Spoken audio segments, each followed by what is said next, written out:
জি sir.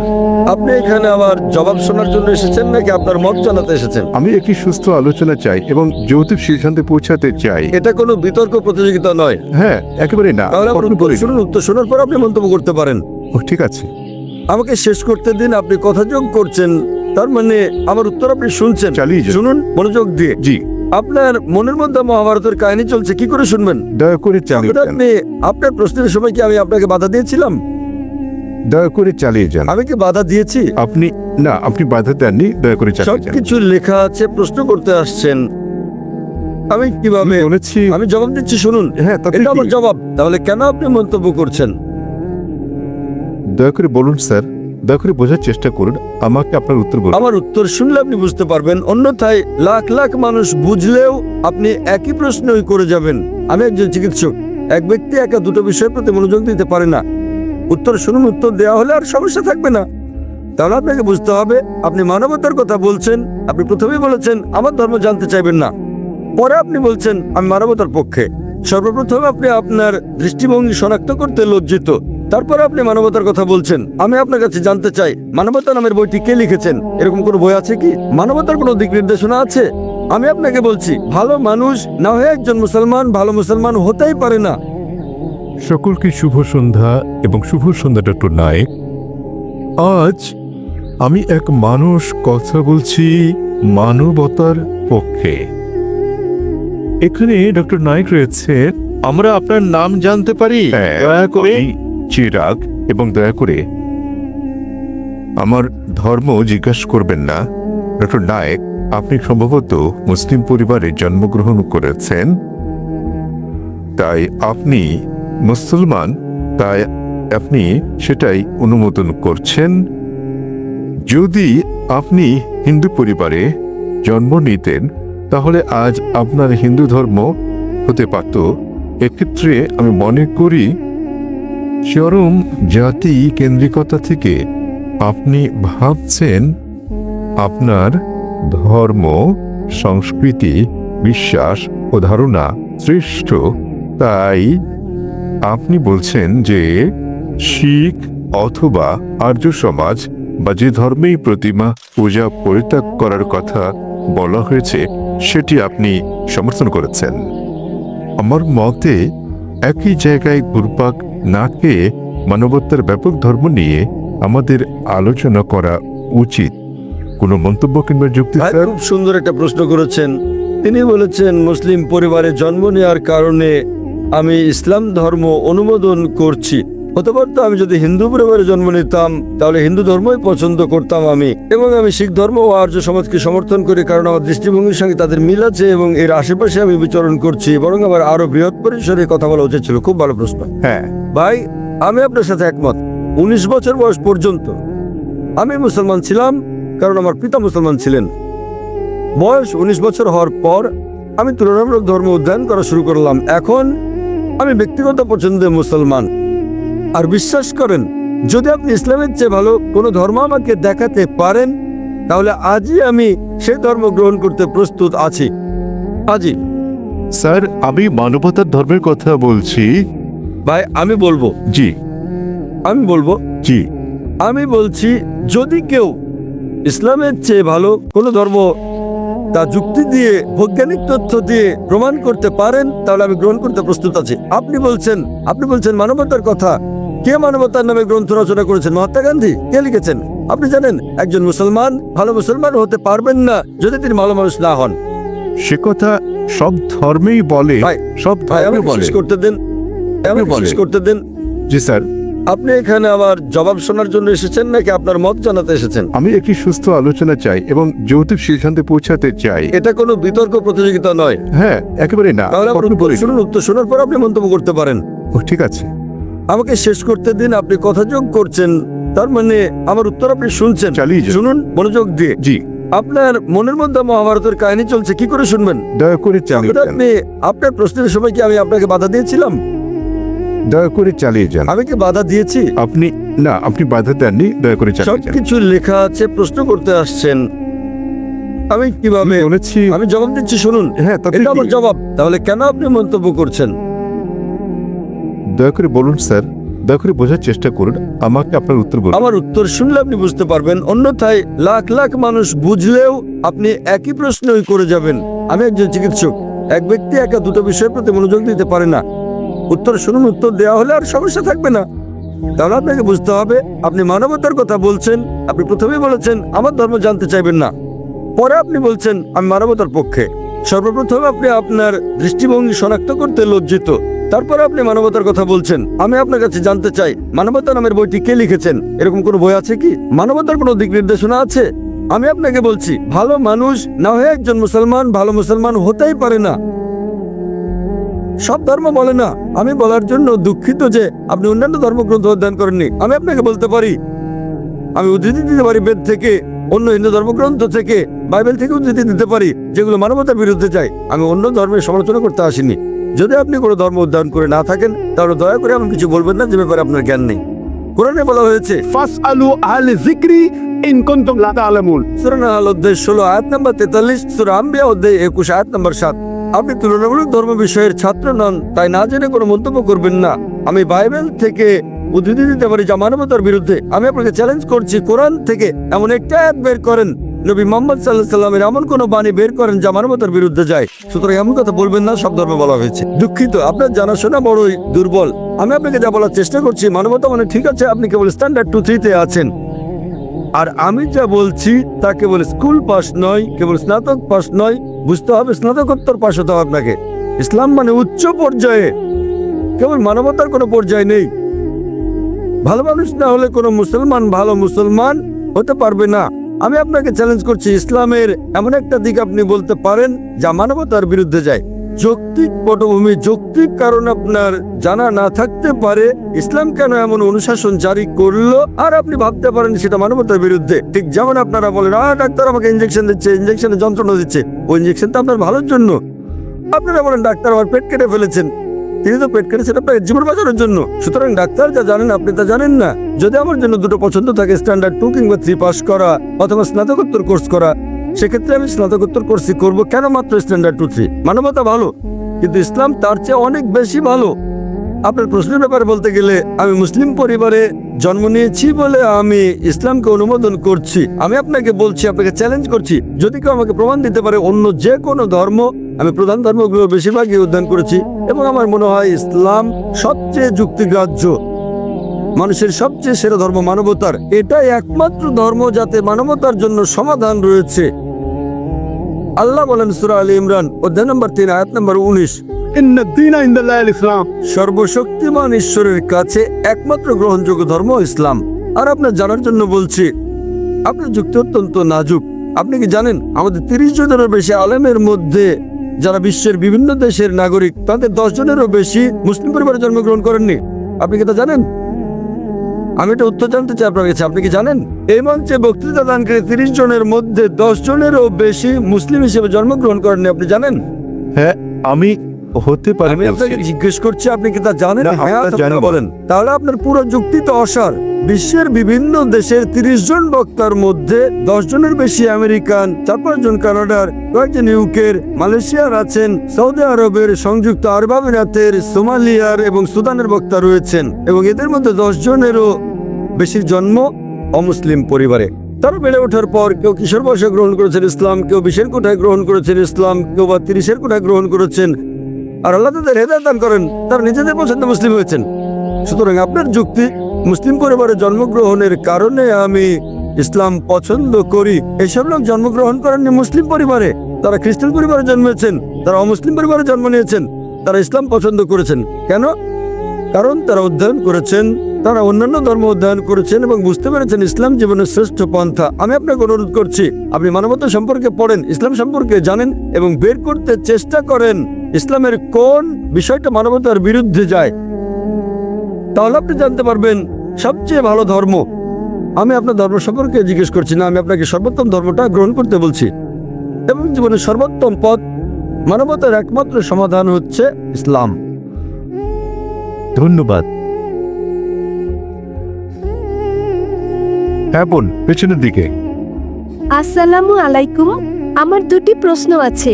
প্রথমটি হচ্ছে, মুসলমান মেয়েরা ইসলাম ধর্ম অনুসরণ করে কেন অমুসলিমদের বিয়ে করতে পারে না? আমার আরো একটি প্রশ্ন আছে। ইসলামে এটা সিদ্ধ যে একজন পুরুষ 4 বার বিয়ে করতে পারেন। দ্বিতীয় বিয়ের ক্ষেত্রে প্রথম স্ত্রীকে কি জানাতে হয়, নাকি না জানিয়েই দ্বিতীয় বিয়ে করা যায়? বন্ধুটা প্রশ্ন করলেন, তিনি প্রশ্ন করলেন, প্রথম প্রশ্নটা হচ্ছে তার জানা মতে ইসলামে এটা আবশ্যক যে দ্বিতীয় স্ত্রী গ্রহণের আগে প্রথম স্ত্রীর অনুমতি নিতে হয়। এবং তার প্রথম প্রশ্নটা হচ্ছে যে ইসলামে কেন একজন পুরুষ অমুসলিম কোনো মেয়েকে বিয়ে করতে পারে না। আপনার প্রথম দুঃখিত, এই- প্রশ্নটি এরকম যে মুসলিম পরিবারে জন্মগ্রহণকারী একটি মেয়ে কোনো অমুসলিমকে বিয়ে করে ইসলাম ধর্ম অনুসরণ করতে পারে কিনা? মুসলিম পরিবারে জন্মগ্রহণকারী কোনো মেয়ে কেন অমুসলিম পুরুষদের বিয়ে করে ইসলাম ধর্ম অনুসরণ করতে পারে না? কারণটা হচ্ছে এটা আমাদের স্রষ্টা আল্লাহ সুবহানাহু ওয়া তাআলার নির্দেশের বিপরীত। আল্লাহ বলেছেন পবিত্র কোরআনে সূরা বাকারা অধ্যায় নম্বর 2 আয়াত নম্বর 221 যে তোমরা মুশরিককে বিয়ে করো না যতক্ষণ না সে ঈমান আনে, মূর্তি পূজারীকে বিয়ে করো না, অবিশ্বাসীকে বিয়ে করো না যতক্ষণ না সে ঈমান আনে। এমনকি যারা ঈমান এনেছে তারা যদি কৃতদাস হয়, যারা ঈমান আনেনি তাদের চেয়েও ঈমানদার অনেক অনেক ভালো। যদিও ওই মুশরিক মানুষ, ওই অমুসলিম তোমাদের মুগ্ধ করে, তবুও এমনকি যদি সে বিশ্বের সেরা সুন্দর পুরুষ হয়, সবচেয়ে ধনী ব্যক্তি হয়, আর সে যদি অমুসলিম হয় তার চেয়ে একজন মুসলিম পুরুষ সে কালো কুৎসিত কৃতদাস হলেও অনেক অনেক বেশি ভালো। একইভাবে তারও বলা হয়েছে যে একজন পুরুষ কোনো নারী ঈমান না আনা পর্যন্ত তাকে বিয়ে করবে না। একজন মুসলিম নারী যদি কৃতদাস হয় তবুও সে ওই মোহনীয় অমুসলিম নারী অপেক্ষা অনেক ভালো। আর যৌক্তিক কারণটা হচ্ছে বোন যে কোনো গাড়ি বা কোনো বাহনের একটি চাকা যদি হয় বাইসাইকেলের আর অপর চাকাটি হয় ট্রাকের, তাহলে কি সেটা চলবে? স্বাভাবিক যে চলবে না। 4টি চাকার সবকটি সমান হতে হবে। এবং আপনি আরো জানতে চেয়েছেন অমুসলিমকে বিয়ে করে মুসলিম মেয়ে কি ভালো মুসলিম হতে পারবে? কারণটা হচ্ছে যে ইসলাম ধর্মে আমরা চাই আমাদের স্বামী কিংবা স্ত্রী, আমাদের জীবন সঙ্গীরা তারাও জান্নাতে যাক। এখন স্ত্রী জান্নাতে যাওয়ার পথ খুঁজে পেল, স্বর্গে যাওয়ার পথ খুঁজে পেল এবং সে ইসলাম ধর্ম অনুসরণ করে জান্নাত পেল। তাকে অনুসরণ করতে হবে কোরআন এবং সহিহ হাদিস। এখন ভাবুন তো, যখন স্ত্রী জানতে পারলো যে সে জান্নাতে যাচ্ছে এবং তার স্বামী যিনি প্রতিমা পূজা করছেন, যিনি ইসলাম ধর্ম বিশ্বাস করেন না, তিনি যাচ্ছেন দোজখে। পরকালের জীবনের তুলনায় বোন এই জীবন খুবই ছোট জীবন। এই জীবনে বোন আপনি হয়তো স্বামীর সঙ্গে 20 বছর, 30 বছর, 40 বছর, 50 বছর কাটাবেন, 60 বছর। পরকালের জীবন হলো অনন্ত জীবন। তাহলে সেই মহিলা তো স্বার্থপর। একজন ভালো মুসলিম বা ভালো মুসলিমা, একজন ভালো মুসলমান পুরুষ কিংবা নারী চাইবেন তার জীবন সঙ্গী, তার স্বামী কিংবা স্ত্রীও জান্নাতে যাক। সুতরাং এটাই কারণ, এজন্যই স্বামী এবং স্ত্রী দুজনেরই মুসলমান হওয়া জরুরি। আপনার দ্বিতীয় প্রশ্নের ব্যাপারে বলি, মুসলিম পুরুষের দ্বিতীয় স্ত্রী গ্রহণের আগে প্রথম স্ত্রীর অনুমতি নেয়ার বাধ্যবাধকতা আছে কি না? নিকাহনামায় উল্লেখ না থাকলে এটা আবশ্যকীয় নয়। যদি নিকাহনামায় উল্লেখ থাকে, বিয়ের চুক্তিতে উল্লেখ থাকে, যদি স্ত্রী বলে থাকেন যে আমি জীবিত থাকা পর্যন্ত তুমি দ্বিতীয় স্ত্রী গ্রহণ করবে না, তখন এটা আবশ্যকীয়। যদি নিকাহনামায় না থাকে এটা, তাহলে আবশ্যকীয় নয়। তবে অন্তত তাকে অবহিত করতে হবে। কেন? দ্বিতীয় স্ত্রী গ্রহণের নিয়মের এটা একটা অংশ বলতে পারেন। কোরআনে বলা হয়েছে সূরা নিসা অধ্যায় 4 আয়াত নম্বর 3, তোমাদের পছন্দের নারীদের বিয়ে করো 2, 3 বা 4 জনকে, তবে সুবিচার করতে না পারলে একজনকে। তাহলে একাধিক বিয়ের ক্ষেত্রে অন্যতম একটা দিক হচ্ছে স্ত্রীদের মধ্যে সুবিচার করতে হবে। তো যদি প্রথম স্ত্রীকে এটা না জানান, তাদের মধ্যে সুবিচার করবেন কিভাবে? তখন হয়তো আপনি মিথ্যে বলবেন, অফিসের কাজে যাচ্ছেন, বোম্বের বাইরে যাচ্ছেন ইত্যাদি বলতে পারেন। কিন্তু যদি আপনি দ্বিতীয় বিয়ে করেন, প্রথম স্ত্রীর অনুমতি নেওয়া সেখানে আবশ্যকীয় না হলেও উভয় স্ত্রীর মধ্যে সমান আচরণের কথা ভেবে আপনাকে অন্তত বিষয়টা তাকে জানাতে হবে। আশা করি উত্তরটা পেয়েছেন বোন। ধন্যবাদ। হ্যাঁ ভাই, আপনার নাম এবং আপনার প্রশ্ন। হ্যাঁ, হ্যালো ডক্টর জাকির নায়েক, আমার নাম মাহেন্দ্র কুমার এবং আমি একজন MBA পাস, ফোর্টে থমাস কুকের হয়ে কাজ করি। আমার প্রশ্ন নন ভেজিটেরিয়ান খাদ্য সংক্রান্ত। ইসলামে কি এর অনুমতি আছে? পশু পাখি, জীবিত প্রাণী, আপনি কি একে সহিংসতা বলে মনে করেন না? আমার দ্বিতীয় প্রশ্ন, নন ভেজ খাদ্য গ্রহণ কি ইসলামে বাধ্যতামূলক এবং প্রকৃত নিরামিষভোজী ব্যক্তি কি ইসলাম অনুসরণ করতে পারেন? ভাই মহেন্দ্র কুমার খুব সুন্দর একটা প্রশ্ন করেছেন। তিনি বললেন যে ইসলামে আপনারা ননভেজ খাবার খাবেন, আপনারা প্রাণী হত্যা করবেন। কেন ইসলাম ধর্ম প্রাণী হত্যা করার অনুমতি দেয়? এবং একজন মুসলমান কি প্রকৃত নিরামিষভোজী হতে পারেন? ভাই, এই প্রশ্নের উত্তর দেওয়ার আগে আমি আপনাকে বলতে চাই, একজন মুসলমান প্রকৃত নিরামিষভোজী হয়েও খুব ভালো একজন মুসলমান হতে পারেন। এটা বাধ্যতামূলক নয় ইসলামে যে আপনাকে ননভেজ খেতেই হবে, এটা বাধ্যতামূলক নয়। তবে যেহেতু কোরআনে আল্লাহ বলেছেন এবং আমাদেরকে অনুমতি দিয়েছেন ননভেজ খাদ্য গ্রহণের জন্য, সূরা মাইদা অধ্যায় 5 আয়াত 1 এখানে বলা হয়েছে যে তোমরা চতুষ্পদ জন্তু খাও যা তোমাদের জন্য হালাল করা হয়েছে। সূরা নাহল অধ্যায় 16 আয়াত 5 উল্লেখ করা হয়েছে যে তোমরা গো মহিষাদের মাংস ভক্ষণ করতে পারো। সূরা মুমিনুন অধ্যায় 23 আয়াত 21 বলা হয়েছে যে গো মহিষাদের উদরস্থিত বস্তু থেকে আমি তোমাদের পান করাই, এর মধ্যে তোমাদের উপকার রয়েছে এবং তোমরা এদের মাংস ভক্ষণ করতে পারো। সুতরাং যখন সর্বশক্তিমান ঈশ্বর হালাল প্রাণীর মাংস ভক্ষণ করার অনুমতি দিয়েছেন, তখন আমরা কেন খাবো না? এখন যৌক্তিক কারণের দিকে আসি, কেন ইসলাম আমিষ ননভেজ খাদ্য গ্রহণের অনুমতি দিয়েছে? যদি ননভেজ খাদ্যকে বিশ্লেষণ করা হয়, দেখা যাবে এগুলো প্রোটিন সমৃদ্ধ। মানব দেহে 23 প্রকার অ্যামিনো অ্যাসিডের প্রয়োজন রয়েছে, যার 8টি মানব দেহে তৈরি হয় না, খাদ্য দিয়ে এগুলোর চাহিদা মেটাতে হয়। এগুলো অত্যাবশ্যকীয় অ্যামিনো অ্যাসিড নামে পরিচিত। এখন এই 8 প্রকার অত্যাবশ্যকীয় অ্যামিনো অ্যাসিডের সবগুলো কোনো শাকসবজির মধ্যে একসঙ্গে পাওয়া যায় না, কেবলমাত্র মাংসের মধ্যে পাওয়া যায়। সেজন্য কোনো প্রাণীর মাংস শাকসবজির তুলনায় অধিক বেশি পুষ্টিকর। এছাড়াও যদি আপনি বিশ্লেষণ করেন, যদি আপনি তৃণভোজী প্রাণীদের দাঁতগুলো ভালো করে দেখেন, যেমন গরু, ছাগল, ভেড়া, এদের দাঁতগুলো চ্যাপ্টা, এরা কেবল তৃণভক্ষণ করে, মাংস খায় না। যদি আমরা ভালো করে দেখি মাংসাশী প্রাণীগুলোর দাঁত, যেমন বাঘ, চিতাবাঘ, সিংহ, দেখতে পাবো এদের দাঁতগুলো তীক্ষ্ণ, তাদের ক্যানাইন দাঁত আছে। এরা কেবল মাংস খায়, তৃণজাতীয় খাদ্য খায় না। যদি আমরা মানুষের দাঁতগুলো বিশ্লেষণ করি, আমরা আয়নার সামনে গিয়ে ভালো করে দেখি, আমাদের মানুষের চ্যাপ্টা এবং তীক্ষ্ণ দু ধরনের দাঁতই রয়েছে। যদি সর্বশক্তিমান ঈশ্বর আমাদের কেবলমাত্র শাকসবজি খাওয়ানোর ইচ্ছে করতেন, তাহলে কেন তিনি আমাদের ক্যানাইন দাঁত দিলেন? কেন তিনি আমাদের তীক্ষ্ণ দাঁত দিলেন? কিসের জন্য?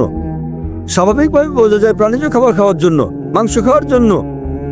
এছাড়াও যদি আমরা মানুষের পরিপাকতন্ত্র বিশ্লেষণ করি, যদি আমরা এটাকে তৃণভোজী প্রাণীগুলোর সঙ্গে তুলনা করি, গরু, ছাগল, ভেড়া, দেখা যাবে এরা কেবল তৃণ হজম করতে পারে।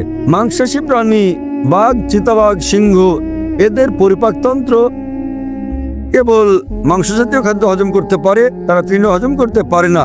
মানুষের পরিপাকতন্ত্র দুটোই হজম করতে পারে। মানুষের হচ্ছে ক্ষুদ্রান্ত, বৃহদান্ত্র। এটা শাকসবজি হজম করতে পারে, মাংস হজম করতে পারে, দুটোই হজম করতে পারে। সর্বশক্তিমান ঈশ্বর যদি আমাদের কেবল শাকসবজি খাওয়াতে চাইতেন, তাহলে তিনি কেন আমাদের এমন পরিপাকতন্ত্র দিলেন যা উভয় হজম করতে পারে?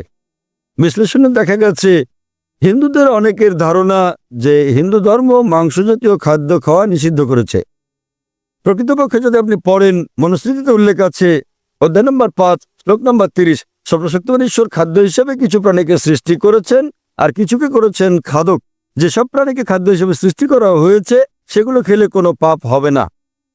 মনুস্মৃতি অধ্যায় 5 শ্লোক 31 বলছে যে সর্বশক্তিমান ঈশ্বর কিছু প্রাণী বলির জন্য সৃষ্টি করেছেন, তাদের জবাই করলে পাপ হবে না। মনুস্মৃতি অধ্যায় 5 শ্লোক 40 বলা হয়েছে যে বলিদানের পশু বলি দেওয়ার জন্য অনুমতি আছে, এটা ঈশ্বরের বিধান। সুতরাং হিন্দু ধর্মে প্রাণীর মাংস খাওয়ার অনুমতি আছে। বেদ ও অন্যান্য ধর্মগ্রন্থ পড়লে দেখবেন সাধু সন্তরা প্রাণীর মাংস খেতেন, এমনকি গরুর মাংস খেতেন। মহাভারত পড়লে দেখবেন অনুশাসন পর্ব অধ্যায় নম্বর 88, যখন পাণ্ডবরা একত্রে মিলিত হয়, যুধিষ্ঠির যিনি পাণ্ডবদের বড় ভাই, তিনি ভীষ্মকে জিজ্ঞেস করেন যে কোন খাদ্য আমাদের যজ্ঞে পূজায় দেওয়া উচিত যাতে করে আমাদের পূর্বপুরুষ সন্তুষ্ট হয়। তো ভীষ্ম উত্তর দিলেন যে যদি আপনি লতাপাতা, গুল্ম, শাকসবজি দেন তাহলে আমাদের পূর্বপুরুষেরা 1 মাসের জন্য সন্তুষ্ট থাকবে। যদি আপনি দেন মাছ তাহলে 2 মাস, যদি তাদেরকে মাংস দেন তাহলে 3 মাস, যদি খরগোশ দেন তাহলে 4 মাসের জন্য, যদি ছাগল দেন তাহলে 5 মাস, যদি লবণযুক্ত শুকরের মাংস দেন তাহলে 6 মাস, যদি তাদের পাখি দেন তাহলে 7 মাস, যদি হরিণ দেন তাহলে 8 মাস। এভাবে খাদ্য তালিকা ক্রমশ বড় হতে থাকে। বলা হয়েছে যদি মহিষ দেন তো 11 মাস, যদি দেন গোমাংস আপনি, তাহলে আমাদের পূর্বপুরুষেরা পুরো 1 বছর সন্তুষ্ট থাকবে। এবং যদি ছাগলের লাল মাংস কিংবা গন্ডারের মাংস দেন, তাহলে তারা অনন্তকাল সন্তুষ্ট থাকবেন। সুতরাং হিন্দু ধর্ম মতে প্রাণীর মাংস খাওয়া কোনো পাপ নয়। হিন্দু ধর্মাবলম্বী অনেকে জীবিত প্রাণী হত্যা না করার অহিংস দর্শনে উদ্বুদ্ধ হয়ে মাংস খেতেন না, তারাও খেতে শুরু করেছেন। কিন্তু এমনকি এই অহিংস দর্শন, যেমন আপনি বলেছেন যে জীব হত্যা করা হচ্ছে পাপ, ভাই আপনি কি জানেন যে উদ্ভিদেরও প্রাণ আছে? আপনি কি এটা জানেন ভাই? জি। তাহলে জীব হত্যা যে পাপ আপনি বলেন, সেক্ষেত্রে উদ্ভিদ লতাপাতা ইত্যাদি হত্যা পাপ, তাহলে কেন আপনি সেগুলো খাবেন? একমত। একমত, খুব ভালো। এছাড়াও এমন কিছু লোক আছে যারা বলে, ঠিক আছে ভাই জাকির, আমি একমত যে উদ্ভিদেরও প্রাণ আছে, কিন্তু তারা তো ব্যথা অনুভব করে না, তাই উদ্ভিদ হত্যা করা জীবজন্তু হত্যা করার চেয়ে কম পাপ। যে বিষয়টা মনে রাখতে হবে তা হচ্ছে বিজ্ঞান আজ উন্নত, আমরা জানতে পেরেছি যে উদ্ভিদও ব্যথা অনুভব করে, কিন্তু উদ্ভিদের কান্না মানুষ শুনতে পায় না। কারণ মানুষ যে শব্দ তরঙ্গ শুনতে পায় তার মাত্রা 20 সাইকেল থেকে 20,000 সাইকেল পার সেকেন্ড পর্যন্ত, এর নিচের বা বেশি মাত্রা শব্দ তারা শুনতে পায় না। আমেরিকার এক কৃষক উদ্ভিদের কান্নাকে মানুষের শ্রবণ তরঙ্গে রূপান্তর করেছিলেন এবং উদ্ভিদগুলো কান্নাকাটি করলে পানি চাইলে তিনি বুঝতে পারতেন। আরেক ব্যক্তি এসে আমাকে যুক্তি দিয়ে বললেন, ভাই জাকির, আমি আপনার সঙ্গে একমত যে উদ্ভিদের প্রাণ আছে এবং তারা ব্যথা অনুভব করে, তবে উদ্ভিদের দুটো ইন্দ্রিয় কম আছে প্রাণীদের ইন্দ্রিয় সংখ্যার তুলনায়। সুতরাং উদ্ভিদ হত্যা করা প্রাণী হত্যা করার চেয়ে অনেক কম পাপ। আমি আপনাকে জিজ্ঞেস করি ভাই, মনে করেন আপনার ভাই, আপনার বড় ভাই, তিনি জন্ম থেকেই বধির ও বোবা। যখন সে বড় হলো তখন কেউ তাকে হত্যা করলো, তাহলে কি আপনি বিচারককে বলবেন যে মহামান্য এই হত্যাকারীকে আপনি কম শাস্তি দিন, কেননা আমার ভাই দুটো ইন্দ্রিয় কম ছিল, তিনি শুনতে পেতেন না, কথা বলতে পারতেন না? আপনি কি কথা বলবেন? বরং আপনি বলবেন খুনিকে দ্বিগুণ শাস্তি দেওয়া হোক, কারণ আমার ভাই কানে শুনতেন না, বলতে পারতেন না, তিনি মাসুম ছিলেন, নির্দোষ ছিলেন তিনি। তাই ইসলামে দুটো বা তিনটি ইন্দ্রিয়ের কোনো প্রশ্ন নেই। কোরআনে বলা হয়েছে সূরা বাকারা অধ্যায় 2 আয়াত 168, যেসব হালাল বস্তু দেওয়া হয়েছে সেগুলো খাও, যে সকল খাদ্য হালাল সেগুলো তোমাদের জন্য পবিত্র, সেগুলো খেতে পারো। এত সত্ত্বেও ব্যক্তিগতভাবে আমার কোনো সমস্যা নেই যদি অমুসলিমরা প্রাণীর মাংস না খায়, আমার কোনো সমস্যা নেই। কেবল তারা যখন বলে পশু পাখির মাংস খাওয়া পাপ, এক ধরনের অপরাধ, শুধু তখনই আমি জবাবটা দিই। অন্যথায় ভারতের অমুসলিমরা যদি পশু পাখির মাংস না খায় সেটা আমার জন্য ভালো। যদি ভারতের সকল অমুসলিমরা মাংস খেতে শুরু করে তাহলে খাসি গরুর মাংসের দামটা বেড়ে যাবে, তখন আমার মাংস খাওয়ার খরচটাও বেড়ে যাবে। তাই ব্যক্তিগতভাবে আমার কোনো সমস্যা নেই। আশা করি ভাই আপনি উত্তরে সন্তুষ্ট হয়েছেন। হ্যাঁ, নিশ্চয়ই স্যার। সুতরাং এখন আপনি চাইলে একজন ভালো নিরামিষভোজী হতে পারেন, আবার চাইলে আমিষভোজীও হতে পারেন। মাংস খেলে আপনি আরো সুস্বাস্থ্যের অধিকারী হবেন, আপনি খেতে পারেন। তবে আপনি প্রকৃত নিরামিষভোজী হতে চাইলে তাতেও কোনো পাপ নেই। আশা করি উত্তরটা পেয়েছেন ভাই। হ্যাঁ বোন, আপনার প্রশ্ন। স্যার, আমি ডক্টর কল্পনা। আমার প্রশ্ন, ইসলাম আত্মীয়ের মধ্যে বিবাহ সমর্থন করে কি না? আপনি জানেন চিকিৎসা বিজ্ঞানে অনেক জন্মগত অস্বাভাবিকতার কারণ হচ্ছে স্বগোত্রে বিবাহ, অর্থাৎ আত্মীয়ের মধ্যে বিবাহ। বোন প্রশ্ন করলেন যে ইসলাম কি স্বগোত্রে বিয়ে, নিকটাত্মীয়দের মধ্যে বিয়ের অনুমতি দেয়? জি, সংক্রান্ত ব্যাপারে বলতে গেলে আল্লাহ বলেছেন কোরআনে সূরা নিসা অধ্যায় নম্বর 4 আয়াত নম্বর 22 থেকে 25 যে সকল বিয়ে নিষিদ্ধ, তাহলে আপনি বিয়ে করতে পারবেন না আপনার মাকে, আপনার মেয়েকে, আপনার মায়ের বোনকে, আপনার বাবার বোনকে এবং আপনার ঘনিষ্ঠ মাহারাম আত্মীয়দের। তবে আপন চাচাতো মামাতো বোন হলে পারবেন, কিন্তু ভাই বোন, পিতা কন্যা বিয়ের অনুমতি নেই। আপন চাচাতো মামাতো হলে অনুমতি আছে। আজ বিজ্ঞান আমাদের বলছে যদি আপন ভাই বোনের বিয়ে হয় সেক্ষেত্রে অস্বাভাবিকতার সম্ভাবনা অনেক বেশি থাকে, জন্মগত সমস্যা হতে পারে। সুতরাং সরাসরি ভাই বোন, পিতা কন্যা, মা আর ছেলে, পিতাপক্ষের চাচা, আপন চাচা, বাবার বোন ইত্যাদির মধ্যে বিয়ে হলে অস্বাভাবিকতার সম্ভাবনা খুবই বেশি থাকে। তাই ইসলাম এইসব বিয়ে নিষেধ করেছে, কিন্তু আপন চাচাতো মামাতো হলে অনুমতি আছে। ইসলাম এটার অনুমতি দিয়েছে। আর বিজ্ঞান আজ আমাদের বলছে এমনকি চাচাতো মামাতো ভাই বোনের ক্ষেত্রে এর সম্ভাবনা আছে, তবে খুবই কম। জন্মগত সমস্যা হতে পারে যদি দুই ব্যক্তি, পুরুষ মহিলা অপরিচিত হয়, তারা যদি পরস্পরের আগে থেকেই আত্মীয় নাও হয় তবুও জন্মগত সমস্যা হতে পারে। তাহলে বোঝা যাচ্ছে জন্মগত সমস্যা কেবল আত্মীয়ের মধ্যেই হয় না, তবে সমস্যা অত্যাধিক বেশি থাকে সরাসরি আপন ভাই বোন বাবা অথবা মা আপন চাচা হলে, আপন চাচাতো মামাতো ফুফাতো ভাই বোনের মধ্যে সম্ভাবনা কিছুটা বেশি অপরিচিতের তুলনায়, তবে পার্থক্যটা খুবই ক্ষীণ। তবে আহমদ শাকরের মতো এরকম একটা হাদিস আছে, যে হাদিসে প্রিয় নবী বলেছেন যে অব্যাহতভাবে বংশানুক্রমে আপন চাচাতো মামাতো ফুফাতো ভাই বোনের মধ্যে বিয়ে করো না। তাই বংশানুক্রমে আপন আত্মীয়দের মধ্যে বিয়ে অব্যাহত রাখলে সমস্যা হতে পারে, অন্যথায় এমনকি মেডিকেল সায়েন্স বলছে বংশানুক্রমিক না হলে সমস্যা নেই। তবে যদি আপন কাজিনদের মধ্যে বিয়ে অব্যাহত রাখা হয়, যেমন ধরেন কাজিন আবারও কাজিন আবারও কাজিন, তাহলে সম্ভাবনা কিছুটা বাড়ে। এমনিতে সাধারণভাবে কোনো সমস্যা নেই। আশা করি বলে উত্তরটা পেয়েছেন। আপনাকে ধন্যবাদ। হ্যাঁ ভাই, 1 নম্বর মাইক। আসসালামু আলাইকুম জাকির ভাই। আমার স্যার নাসির স্যার গুরু আমাকে আপনার সঙ্গে পরিচয় করিয়ে দিয়েছিলেন। তিনি পেশায় একজন শিক্ষক। আমি প্রথমবার আপনার বক্তৃতা শুনেছিলাম আজাদ ময়দানে, এবং বিষয় ছিল হিন্দু ধর্ম ও ইসলামের সাদৃশ্য সমূহ। আমার নাম দীপেন শেঠ এবং আমি একটি কনস্ট্রাকশন কোম্পানিতে কাজ করি। আমার সহকর্মীদের সঙ্গে বিভিন্ন বিষয়ে যুক্তিতর্ক হয়েছে, আমরা বিভিন্ন বিষয়ে আলোচনা করেছি, এবং প্রশ্ন হচ্ছে মুঘল আমলে তারা হিন্দু ধর্মগ্রন্থ রদবদল করেছে, এবং সে কারণেই ধর্মগ্রন্থে কিছু কিছু রেফারেন্স ও এই জাতীয় কিছু জিনিস দেখা যায়। এটা কি উত্তক্তিমূলক না বাস্তবসম্মত? দয়া করে এ ব্যাপারে কিছু আলোকপাত করুন। ধন্যবাদ। ভাই, খুব সুন্দর একটা প্রশ্ন করলেন যে মোগলরা যখন ভারতবর্ষে আসে তারা হিন্দু ধর্মগ্রন্থে কিছু রদবদল করে, এটা কি অতিকথামূলক না বাস্তব? আমি যতদূর অধ্যয়ন করে জেনেছি এটা একটা কল্পকাহিনী। এমন কিছু বিষয় আছে যা হিন্দুরা বলে যে ধর্মগ্রন্থে এসেছে। উদাহরণস্বরূপ হিন্দু শব্দটা কোনো হিন্দু ধর্মগ্রন্থে ছিল না আরবরা ভারতে আসার আগে। হিন্দু প্রকৃতপক্ষে একটা ভৌগোলিক সংজ্ঞা। হিন্দু শব্দটা প্রথমে আরবরা ব্যবহার করে, যখন তারা ভারতবর্ষে আসে তখন তারা বলতে হিন্দি হিন্দি।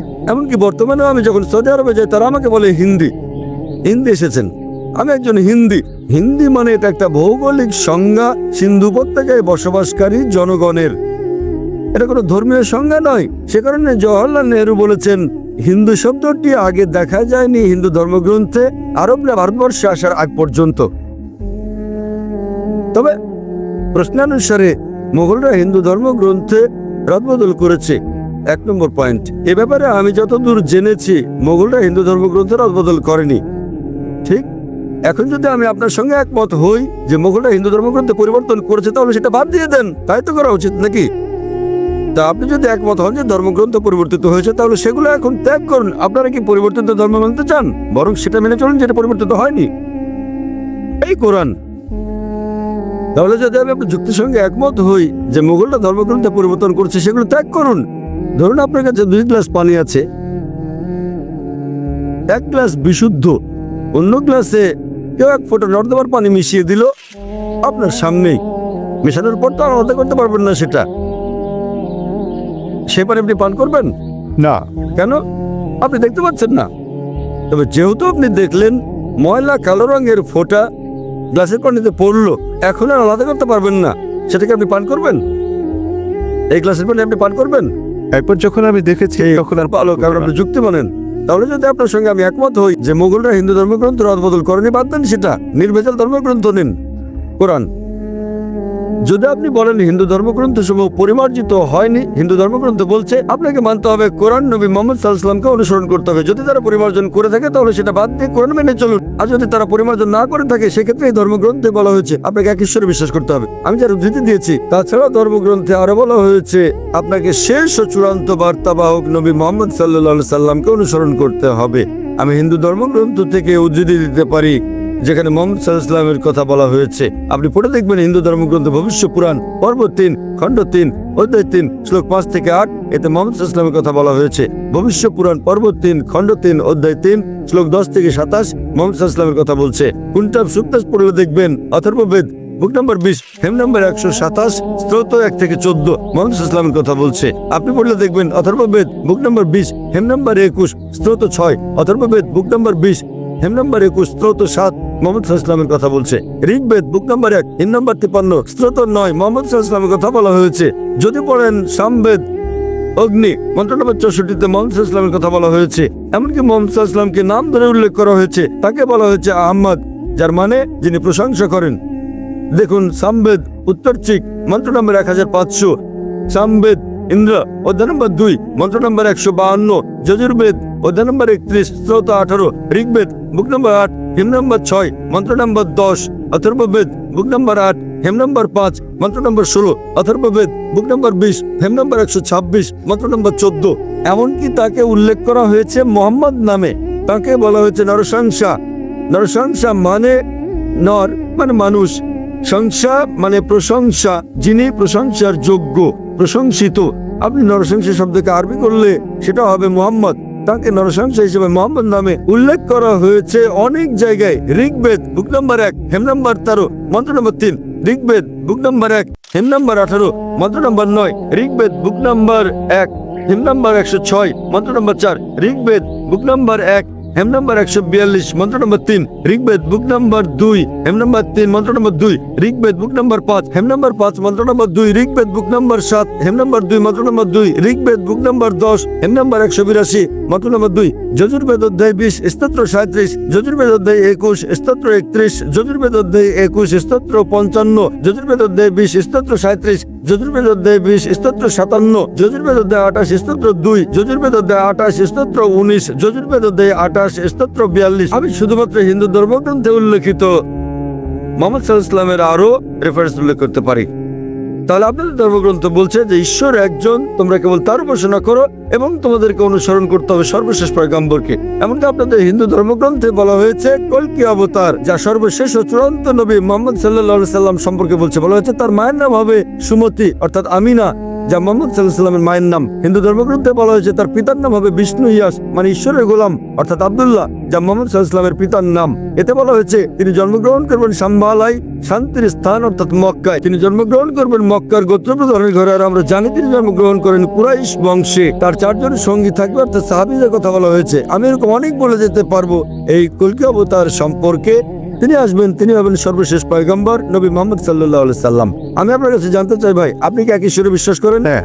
আপনি কি বিশ্বাস করেন যে প্রতিমা পূজা বলতে কিছু নেই? হ্যাঁ, আমি প্রতিমা পূজায় বিশ্বাস করি না। আজাদ ময়দানে আপনার বক্তৃতা শোনার পর থেকে। মাশাআল্লাহ। সুতরাং আপনি জানেন ওইসব ব্যাপারে আমার ধারণা স্পষ্ট এবং অনেক সময় ধরে আমি আপনার বক্তব্য শুনেছি, তাতে আমার মনে প্রশ্ন জেগেছে, আমি তার উত্তর জানতে চেয়েছি, তাই সেটা শুনতে তাহলে চেয়েছি। আপনি বিশ্বাস করেন যে নবী মুহাম্মদ সর্বশেষ ও চূড়ান্ত পয়গম্বর?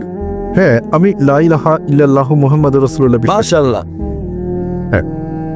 মাশাআল্লাহ। আমার ধারণা অনেক স্পষ্ট এবং মাশাআল্লাহ, আল্লাহ আপনাকে পুরস্কৃত করুন। আমি আপনাকে ধন্যবাদ জানাই অন্তর থেকে। আপনি ভালো কাজ করছেন, আমাদের মতো সব মানুষের ভুল ধারণা দূর করে। মাশাআল্লাহ, আল্লাহ আপনাকে পুরস্কৃত করুন। এবং ইসলামে যে নিজের ইচ্ছাকে আল্লাহর কাছে সমর্পণ করে সে মুসলিম। যদি আপনি নিজের ইচ্ছাকে সমর্পণ ঠিক করেন এখন আল্লাহর ঠিক, কাছে, স্যার। আপনার বক্তব্যে বাধা দেওয়ার জন্য দুঃখিত। তবে যখন লোকেরা আমাকে প্রশ্ন করে কি আপনার ধর্ম কি, এবং আপনি জানেন আমি গুজরাটি ভাষায় কথা বলি, যখন তারা আমায় জিজ্ঞেস করে আমার ধর্ম কি, যখন আমি আপনার বক্তব্য শুনলাম, আপনি জানেন মুসলমানের সংজ্ঞা হচ্ছে যে ব্যক্তি আল্লাহ সুবহানাহু ওয়া তাআলার কাছে আত্মসমর্পণ করে, এবং সেই কারণে আমি তাদেরকে বলি আপনি জানেন আমি একজন মুসলমান। শুনে তারা আল্লাহ দুঃখ পায় বলে মনে হয়। আমি গুজরাটি ভাষায় কথা বলি, তাই তারা কষ্ট পায়। আমি ভালো করে জানি, আপনি জানেন আমি মুসলিম অথবা সেরকম কিছু, কিংবা আপনি জানেন আমি মুসলমান পটভূমির পরিবার থেকে এসেছি, তাই আমি যেমন পরিবারে জন্ম নিয়েছি আমি তেমন। তথাপি আমি জানি কোনটি ঠিক, এবং আমি অধ্যয়ন করছি, এবং আমি আপনাকে বলছি আমি যা জানি ক্ষুদ্র পরিসরে তা প্রচার করি যতটা আমি পারি। ধন্যবাদ স্যার। ধন্যবাদ ভাই। আমি সত্যিকারেই আপনার প্রশংসা করি এবং আল্লাহ আপনাকে জান্নাত দান করুন। আপনার যে কোনো জিজ্ঞাসা, যে কোনো প্রশ্ন থাকলে আমাদের সঙ্গে যোগাযোগ করলে খুশি হব। আপনাকে অনেক ধন্যবাদ। ধন্যবাদ। আমরা পুরুষদের শারীরিক মাঝের দিক থেকে পরবর্তী প্রশ্নটি নিতে পারি। আমাদের আর একটি বা দুটি প্রশ্ন নেওয়ার সময় আছে। আসসালামু আলাইকুম স্যার, আমার নাম অজয় বৈষ্ণব। আমি আপনার ক্যাটারিংয়ে ভিআইপি লাউঞ্জে কাজ করি। আমার প্রশ্নটি আমার পরিবার ও সবার জন্য। সকল গ্রন্থে লেখা হয়েছে ঈশ্বর একই রকম ও ঈশ্বর একজন। তাহলে যখন আমি আপনাকে বলি আসসালামু আলাইকুম, তখন আপনি আমায় বলতে পারেন হারি ওম কিংবা হারি ওম শান্তি। আসসালামু আলাইকুম মানে আপনার উপর শান্তি বর্ষিত হোক, এবং ওম শান্তি মানেও আপনার উপর শান্তি বর্ষিত হোক। তাহলে কেন আপনি ওম শান্তি বলতে পারছেন না? ভাই প্রশ্ন করলেন যে আমরা বলি আসসালামু আলাইকুম মানে আপনার উপর শান্তি বর্ষিত হোক, ওম শান্তি মানে আপনার উপর শান্তি বর্ষিত হোক। শান্তিতে কোনো সমস্যা নেই, সমস্যা হচ্ছে ওম। সমস্যা কি স্যার? এই ওম হিন্দুরা ভাবে ওম মানে ঈশ্বর। ওম শান্তিতে কোনো সমস্যা নেই। যদি ভাষান্তর করেন আসসালামু আলাইকুম আপনার শান্তি হোক, কোনো সমস্যা নেই। শান্তি সমস্যা নেই, পিস কোনো সমস্যা নেই, সালাম কোনো সমস্যা নেই। সমস্যাটা হচ্ছে ওম। আমাদের বুঝতে হবে যে আমরা বলি আপনার উপর শান্তি বর্ষিত হোক, আমরা সেজন্য আল্লাহকে অনুরোধ করছি। ওম অপর একটা ধারণা, এক্ষেত্রে মানুষের বিভিন্ন রকম ধারণা রয়েছে। তাই আপনি যদি বলেন আপনার উপর শান্তি বর্ষিত হোক, তাতে কোনো সমস্যা নেই। কিন্তু যখনই আপনি বলেন ওম, তখন জনমনে একটা নেতিবাচক চিত্র চলে আসে। ওম কথাটি হিন্দু ধর্মের, এটা কোনো দেবতার ব্যাপারে কিছু হতে পারে, কোনো মূর্তি আছে, সে কারণেই সমস্যাটা। ভিন্ন দিকে না গিয়ে স্পষ্ট করে বলা ভালো। তাই কেবল শান্তি বলায় কোনো সমস্যা নেই। আরবিতে আমরা বলি আসসালামু আলাইকুম, আপনার উপর শান্তি বর্ষিত হোক, বাংলায় কিংবা আপনার শান্তি হোক। যখনই আপনি শান্তির সঙ্গে ওম যোগ করেন, তখন বোঝে আপনার স্রষ্টা ছাড়া অন্য কেউ সেটা দেবেন, সেখানেই সমস্যা। আমি আশা করি আপনার উপর শান্তি রয়েছে ভাই। হ্যাঁ স্যার, আশা করি আপনি শান্তিতে বসবাস করেন। স্যার। জি স্যার, ধন্যবাদ ভাই। বিদায়। ভাই ও বোনেরা, দয়া করে অপেক্ষা করুন। ডক্টর জাকির পরবর্তী প্রশ্নের জবাব দেওয়ার পর আমরা দোয়া করব। হ্যাঁ ভাই, আমার নাম কৈলাস, আমি একজন নাস্তিক। আমার প্রশ্ন, কেন মুসলমানরা বিশ্বাস করে যে যিশু পিতা ছাড়া জন্ম নিয়েছেন, যেখানে কোরআনে বলা হয়েছে যে আল্লাহ বলেছেন তিনি স্বর্গমর্তের স্রষ্টা, কি করে সঙ্গী ছাড়া তার পুত্র জন্ম নিল? ভাই প্রশ্ন করলেন যে মুসলিমরা বিশ্বাস করে যে যীশু খ্রিস্ট তার উপর শান্তি বর্ষিত হোক জন্মগ্রহণ করেন পিতা ছাড়াই, কিন্তু কোরআনে বলা হয়েছে কি করে সর্বশক্তিমান ঈশ্বরের স্ত্রী ছাড়াই পুত্র লাভ করলেন। ঈসা আলাইহিস সালামের বিষয় কোরআন বলছে সূরা আলে ইমরান অধ্যায় 3 আয়াত নম্বর 47, যখন মরিয়ম আলাইহিস সালাম বলেন মাদার মেরি, কি করে আমার একটি পুত্র সন্তান হবে যখন কোনো পুরুষ আমাকে স্পর্শ করেন, তখন উত্তর দেন ফেরেশতা জিবরাইল, فإذا كذا أمرا فإنما يكون فيكون। যখন আল্লাহ কোনো কিছু করার ইচ্ছে করেন তখন তিনি বলেন হওয়ার অমনি হয়ে যায়। একই রকম কথা সূরা আলে ইমরান অধ্যায় 3 আয়াত নম্বর 59 আল্লাহ বলেছেন, إن مثل عيسى عند الله كمثل آدم خلق من تراب ثم قال له كن فيكون। আল্লাহর নিকট যিশুর দৃষ্টান্ত হচ্ছে আদমের মতো, তাকে কাদামাটি দিয়ে তৈরি করার পর বলেছিলেন হয়ে যাও এবং হয়ে গেল। তাহলে আমরা যে বুঝলাম, তাহলে সর্বশক্তিমান ঈশ্বরের স্বাভাবিক নিয়মে প্রকৃতিগতভাবে মানুষ পিতামাতার মাধ্যমে জন্ম নেয়। তবে আল্লাহর ক্ষমতা আছে যে তিনি বিনা পিতায় সৃষ্টি করতে পারেন। দৃষ্টান্ত হচ্ছে ঈসা আলাইহিস সালাম, অপর বিশ্বে পিতামাতা ছাড়াই তিনি মানুষ সৃষ্টি করেছেন। দৃষ্টান্ত আদম আলাইহিস সালাম, তারপর শান্তি বর্ষিত হোক। কিন্তু কোরআনের আয়াতে বলা হয়েছে যে সর্বশক্তিমান ঈশ্বরের কোনো পুত্র নেই, তার কোনো সঙ্গী নেই, তার কোনো স্ত্রী নেই। এছাড়া কোরআনে আরো বলা হয়েছে যে যদি আল্লাহ সন্তান গ্রহণ করতেন তাহলে বলুন আমি প্রথম তার সামনে মাথা নত করতাম। এর অর্থ এই নয় যে আল্লাহর পুত্র আছে। এখানে বলা হয়েছে আল্লাহর সন্তান গ্রহণের প্রশ্নই আসে না, কারণ সন্তান গ্রহণ জৈবিক ক্রিয়া, এটা নিম্ন স্তরের প্রাণীর যৌন ক্রিয়া। আর এ কারণে আল্লাহ সন্তান গ্রহণ করবেন না। আল্লাহর কোনো স্ত্রীরও প্রয়োজন নেই, স্ত্রীর প্রয়োজন আমাদের মানুষের। যৌন ক্রিয়া নিম্ন শ্রেণীর প্রাণীর ক্ষেত্রে প্রযোজ্য। সুতরাং কোরআনের এই সহায়তা অনুযায়ী যদি আল্লাহর পুত্রের প্রয়োজন হতো তাহলে আমি প্রথম তার সামনে মাথা নত করতাম। বলা হয়েছে আল্লাহর কোনো পুত্র থাকতে পারে না, আল্লাহর কোনো স্ত্রীও প্রয়োজন নেই। তাই কোরআনের এই সহায়তা বোঝানোর চেষ্টা করা হয়েছে আল্লাহর স্ত্রী আছে, পুত্র আছে, এসব বলে আল্লাহকে হেয় করো না। পরম দয়ালু আল্লাহর সন্তান কিংবা স্ত্রী থাকা তার মর্যাদার বিপরীত। ওয়াখিরু দাওয়ানা আলহামদুলিল্লাহি রাব্বিল আলামিন। আর কয়েক মিনিট আমরা দোয়া করব ভাইদের অনেকগুলো প্রশ্নের দৃঢ়, প্রতিশ্রুতিশীল, অবাধ ও আস্থাশীল জবাব প্রদানের জন্য। আমি ধন্যবাদ জানাচ্ছি ডক্টর জাকির নায়েককে। তিনি আরও অনেক প্রশ্নের, বিশেষ করে মুসলমান ভাই ও বোনদের অনেকের প্রশ্নের জবাব দেওয়ার সময় পাননি। আমার অনুরোধ রইল, প্রতি রোববার আমাদের প্রশ্ন উত্তর অধিবেশন হয়ে থাকে, দয়া করে নিঃসংকোচে এখানে আসুন। এবং অনেক সময় ডক্টর জাকির নিজে প্রশ্ন উত্তরের এই অধিবেশনে প্রশ্নের জবাব দিয়ে থাকেন।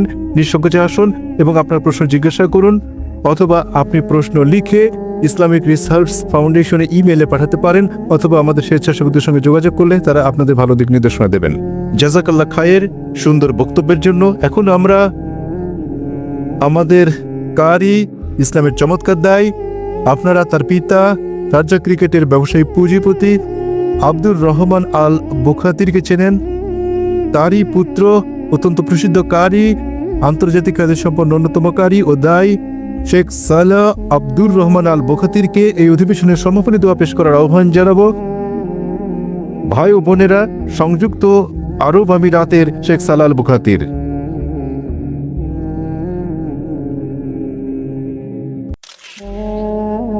আসসালামু আলাইকুম ওয়া রাহমাতুল্লাহি ওয়া বারাকাতুহু। আমি দোয়া পাঠ করার পর সম্মানিত দর্শক শ্রোতাদের আমিন বলার জন্য অনুরোধ করছি। আল্লাহ আমাদের দোয়া কবুল করুন। اللهم أنت أحق من ذكر وأحق من عبد وأنصر من ابتغي وأرأق من ملك وأجود من سعد وأوسع من أعطى. أنت الملك لا شريك لك والفرد لا ند، كل شيء ملك إلا وجهك، لن تطاع إلا بإذنك ولن تعصى إلا بذلك، تطاع فتشكر وتحصى فتغفر، أقرب شهيد وأدنى خفي، قلت دون النفوس وأقدت بالنواصي، وكتبت اللات ونسقت العاجة، القلوب لك مفضية والسر عندك علانية، الخبر ما أخللت والحرام ما حرمت والدين ما شرعت والخلق خلقك والعبد عبدك، وأنت الله الرؤوف الرحيم. نسألك أن تجعل اجتماعنا هذا اجتماعا مرحوما، وتفرقنا من بعده تفرقا معصوما، وألا تجعل فينا ولا مكنا شقيا ولا محروما. اللهم إنا نسألك الجنة وما قرب إليها من قول وعمل، ونعوذ بك من النار وما قرب إليها من فضل وعمل.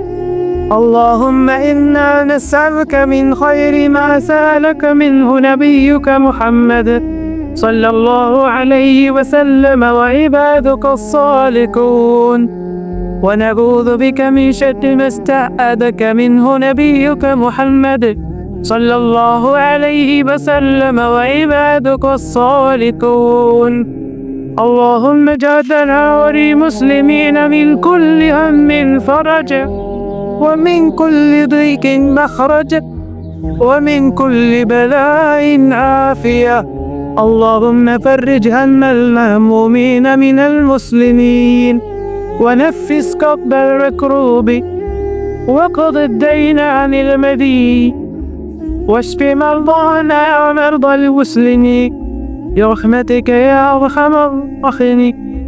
اللهم أصلح لنا ديننا الذي هو عصمة أمرنا، وأصلح لنا دنيانا التي فيها معاشنا، وأصلح لنا آخرتنا التي فيها مأمدنا، واجعل الحياة زيادة لنا في كل خير، والموت راحة لنا من كل شر.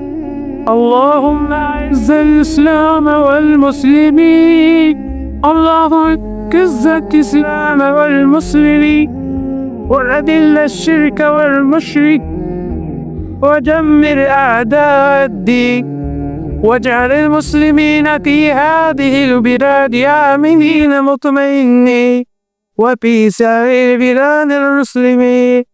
اللهم أبلغ هذا الدين نابله الليل والنهار، بعز عزيز وبذل ذليل.